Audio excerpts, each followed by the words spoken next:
become a cat family. Stress it out how important rest is.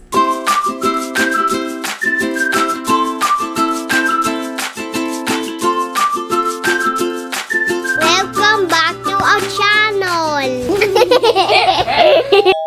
Hello guys! Good morning! Welcome to the vlog! And yes, we are in the car. We started the vlog here sa car kasi sobrang na-busy na yung morning. Then, we are now going... Oh, what's that?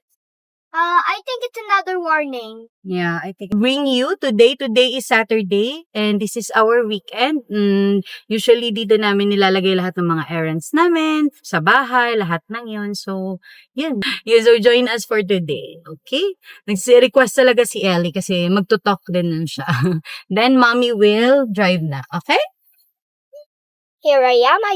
Mommy just tell me that I can do it. So we have a cat friend named Blossom, but that's someone will name it. That's not our cat. This is our visitor cat. And Yeah, that's the cat of Lola. yeah, it's a cat of We'll give Lola. that later to with Lola and Lola.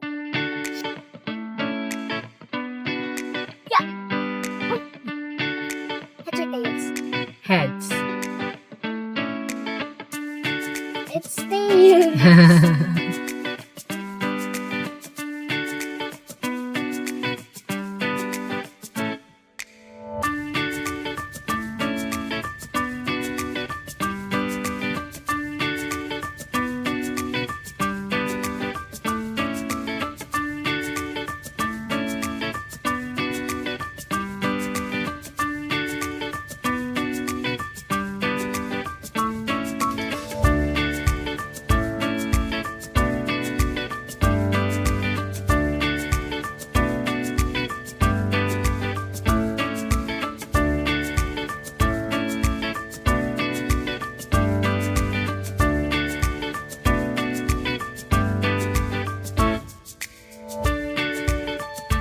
And while nagbabali si Ellie, si Mommy mag-grocery, mandali na.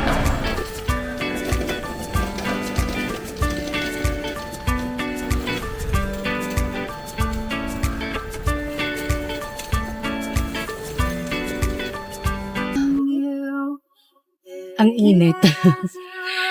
The heat is real. As in, wait lang. Cool down muna kami. And we are going home because magkukook pa si mami ng food for lunch. Achi, how's your ballet? Good. Good? Do you have a presentation, right? Did you practice? That's the dance? So, wait lang. Pero ang weird talaga. Hindi kasi ako naka-coffee for the past days kasi naubusan kami ng beans sa bahay. And, syempre, sometimes naman, I want din mag-detox din sa caffeine. Pero grabe, ang pangit talaga today. Parang, hindi ako nakapagpigil. I bought a small coffee na lang, iced coffee. Kasi parang feeling ko naglalag ako. I cannot think properly. Tapos parang ang bigat ng nung head ko na parang very sleepy talaga. So, be going home and let's see. Sorry, parang lost talaga ako since I started to vlog. Pero that's life, that happens, and that's okay. I've been thinking din, kasi naging nadire-diretso na yung day ko. I'm not able to talagang sit down kanina and pray and read my Bible. So, I think that's the first thing I will do sa pag-uwi ko. I'll just get ready the food for the babies. Then, before I eat lunch, siguro, I need to really sit down and connect with the Lord first. Right, Tachi? Yes. Did you read your Bible today? Oh, I forgot also. Yeah, because we're so busy. Andun kasi yung brother ko kanina sa bahay. Tapos, yun nga, syempre, laro na sa mga kids. I spent time with my brother also. Dami namin pinag-usapan. Tapos my new cat. The cat was for my mom and dad. Pakita ko mamaya. Kwento ko later. Pero I need to drive na. We're home. I am home. I'm hungry. Oh, sorry. I'm still cooking. I buy cake, buy one, take one. Nagdala na naman si Mami sa ano. Ay, sorry si Gray. I'll get her. Okay, you hold Danica, Daddy. Hold, please. No, for later lang ga, for later. No, for later. No. Kai, later. No, later pa after lunch. Okay? What's happening?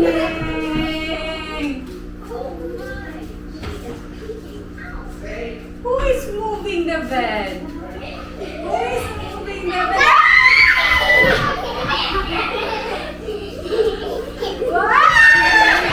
It's Gaika!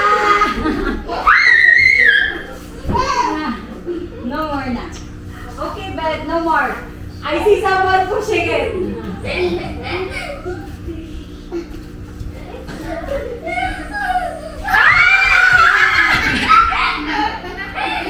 I found you!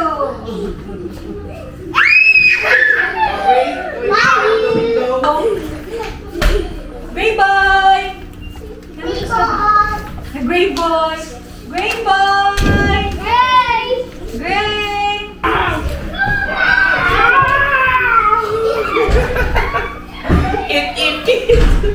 Kai! Let's taste. Mommy cooked this lang guys. This is something new. No meat. Good. Taste balachi. Mommy. Oh, it's something new too. So, yung taste balaga. Yummy. No meat. I didn't make a carrot one. I think. It has pineapple. This one has pineapple. No meat, right? No meat. Open mouth, big mouth. Let's pray. Please give something for the poor, like food and drink, and comfort in this good. Amen. Amen. Okay, you pray also. Thank you for the day, and thank you. We're gonna eat and we're gonna make me iced tea, and thank you. In Jesus' name, Amen. Thank you. Mommy, he's Let's read strong. Yeah. Kai, what's this? This is the day God made for you. Wow. Wake up! Up and away. Let's rejoice and be glad. Be happy. We will. Yes. This is the day. And the bird? Can the bird fly in the room? Oh no, but he is happy because this is the day God created this day. I cannot choose so because he saw. The caterpillar? Yes, because he saw silhouette in the pit last time. He just died. What? He just died? The From the caterpillar pictures. died? From when the young ants created the bigger ones, and that they just dress up. Probably he is the one that died. Why? Hosea is raising Actually, why there's number from Come on, idiot. Come on. So now the answers they need. And I'm here sa car. Grabe, sobrang dami nangyari. Pero dapat kasi hindi na ako sasama kasi nga, yun nga, walang magbabantay sa mga kids. So, I'm there na with them kasi akala namin matatagalan pa si Ria sa pagdating sa bahay. Sabi ko, si daddy na lang mag-go kasi dapat may kami sana, pupuntahan kaming men's and parang women's fellowship sa sa church namin. Pero, yun nga, tawag nito, nakita ni daddy si Ria, parang papasok na dun sa place namin. So, hinatid niya na lang sa bahay. Tapos, they're done, I'm here. Nakahabol kami, pero malilate lang talaga kami kasi it's almost 2 p.m. na. Diba, I told you that first thing I will do kanina is to really read my Bible and spend some time with the Lord. As usual, God forgive me, naman. Na busy na after I cook. natagalan ako sa pagluto, tapos dire-diretso na kami, tapos hindi ko ata na ano, na balance yung time, kasi yun nga, yung lakad namin is 2 PM siya. So, nag-ready na kami kaagad. So, pero yun nga, yung kanina, nung hindi na sana ako aalis, yun, at least naka-start ako magbasa ng Bible together with the kids, kasi nag-reading time kami dun sa room Sorry kanina. Kasalanan ko pala eh. Ano na it's his fault, joke, hindi. Pero, yun nga, much better about the cat, I think. Yung kanina kong sinabi na, yun nga, yung mom, at first kasi, yung brother ko yan talaga, bumili siya ng parang Persian na cat. Tapos, yun nga, siya yung, hindi kami cat person, yung family namin. Yung ako, lumaki kami na puro dog person talaga kami. As in, dog lover. Dami naming dogs. As in, may time siguro na nagkaroon kami ng 10 dogs at a time. Kasi nanganak na sila, ang dami nila sa bahay, different breed, lahat ng yon. So, parang hindi kami nasanay. Tapos, yun nga, just this year, I think last year lang, yung kapatid ko, yung pangatlo namin, nag-alaga siya ng cat. Tapos, siya, parang binili niya, tapos may breed, yung Persian na cat. So, yun. Tapos, parang lahat kami, alam mo yun, there's a cat person inside of us. Na, lumabas. Bigla lang yun. Sobrang cute kasi ng cat niya, si Fluffy. Very fluffy siya talaga, di ba? Long, ano ba yun? Yung hair nung Persian kasi mahaba siya. So, tawag na to, very fluffy niya, tapos very bait niya talaga. Parang hindi sa typical na parang thinking mo of cats. So, talagang nagustuhan naming lahat. Tapos, yung kapatid ko, stay pa siya sa mom ko. So, yun, nagustuhan nila, nag-enjoy sila sa cat. Tapos, I think yung, yung mama ko, nagkuha na rin sila cat, pero yung mga, aspin na mga cat. So, yung parang, mga stray cat, tapos naalagaan nila. Pero, yun na nga, nung last time, parang nainis si mami sa, hindi ko alam ano nangyari sa stray cat na lagi na alagaan, na parang wala na. Tapos si Fluffy, minsan nasa girlfriend ng kapatid ko. So parang wala ng cat daw sa bahay. First, kami talaga yung nadala. Ako, honestly, nagulat talaga yung husband ko. Ito. Pero with consent naman. Bigla talaga akong bumili din ng cat for the kids. Kasi yun din, gustong-gusto nila ni Ellie. So, nag-iisip kami kung anong pet sa bahay. So, kaya yun, nabili namin si Grey Boy. So, sa amin, si Grey ngayon, 8 months na siya. So, yun, last time, sina mama, na-feel nila na wala silang cat sa bahay. Alaka, nag-request sila, nahanapan ko daw sila. Tapos gusto nila babae, gusto nila Persian din kasi yung kinuha ko. To sobrang bait talaga sa mga kids namin. Last time sa Facebook, honestly, dito rin din sa area. So yun, may nakita kaming Persian na female. Oh, cute niya. I'll show the video. Nang hindi ko na siya kanina na videoan kasi kinuha na siya, tapos nung kapatid ko, dinala na dun sa kabilang bahay. Pero, yun nga, it's so cute. Kahit ako, tapos binotes ko honestly, nag-story. Ang daming nag-message sa akin kasi akala nila nagdagdag kami ulit ng cat sa bahay. So, kung hindi naman, para sa mom ko. Tapos, yun nga, sobrang cute niyo talaga kasi. Si Gray, nag-hissed siya. Hindi ko alam kung nagsiselos lang or ayaw niyang may kasama. Siyempre, nasanay din siya na siya lang mag-isa. So, yun, that's the story of how we become a cat family. So, ngayon, yung goal ng mga kapatid ko, yun na, ipapaanak talaga nila, dadami daw talaga, gusto nila, so, they're very excited, kung anong mga, yung tawag nito, yung mga mix, yung magiging babies, ganun, diba? Wala na. Even yung husband ko, ito siya, lumaki din to sila na, wala ding cats, right? Dogs din. Pero yung sister-in-law ko, yung sa kanya, nag-alaga ng cat sa States. Tapos, dinala sa bahay nila kasi umuwi dito sa Pinas. So, nagstay ngayon sa bahay nila. Hala ko, na-in love din yung mother and father-in-law ko. Na sobra talagang, sobrang comfortable na nila, gusto na nila yung cat. So, sa bahay ngayon, sa bahay nila, nang may cat na doon, yung dinala yung from States, tapos yung isang sister niya, bumili din ng cat. Naman, short hair naman, British short hair. Wala na, puro cats na talaga kami. So, even the kids, sanay na sila na may mga pusa. Alam mo nga, no? Pero hindi lang pala kami naging cat family. Parang hanggang extended family na siya ganun. So, wala lang.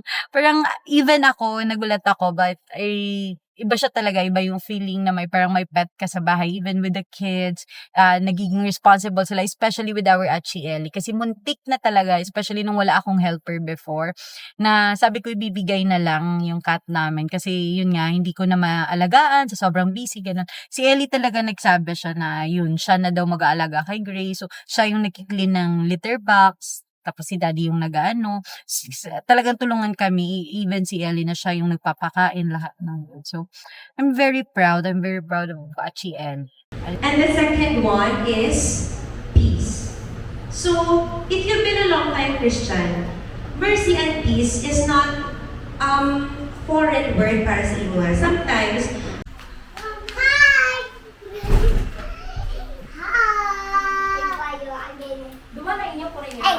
Isa lang. Yan yung mama. Hindi, ang isa para sa parents. Oo. Na ano, bili para sa sakit. Do not remove. No, Kai, no. Do not remove. Oo.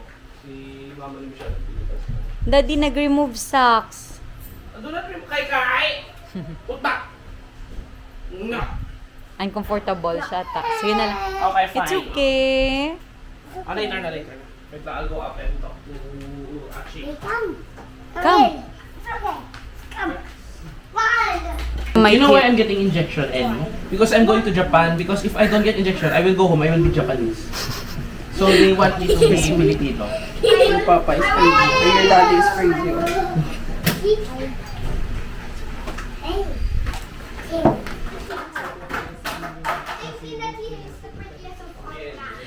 We are already home. And honestly, nasa rooms na lahat and sleeping. The kids are already sleeping. Tapos si daddy nasa room naman. Ako rin, honestly, I just went out to say goodbye to the vlog. Sobrang pagod na pagod everyone, but really enjoyed our night. We spent time, yun nga, sa birthday nung sister-in-law ko. So, syempre nakapag-spend time din sa family. Pumunta kami dun sa house nila and went out to eat, nag-dinner outside. Then, also, si kanina dire-diretso na talaga from there sa yung sa women's namin and men na meeting, parang dumiretso na kami ni daddy sa bahay. And it's just so amazing talagang, kahit nakakapagod siya, alam mo yun, you really have the joy in your heart in doing everything for the glory of the Lord. And also yung parang alam mo, you grow ka inside to Christ likeness, lahat ng yun. Honestly, talaga namin to really rest, and kasi tomorrow is Sunday and mag-go kami sa church, and honestly part of that is to have also parang rest for the family, because we really need to recharge. Especially ako, na feeling ko nahawaan na ako ni Achi. Yun. I started coughing na. Sabi nga daw ni daddy, hindi ko na napansin.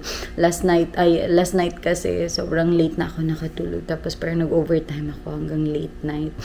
So parang pagkahiga ko, halaka, lalim ng sleep ko. Tapos parang pagkagising ko, morning na.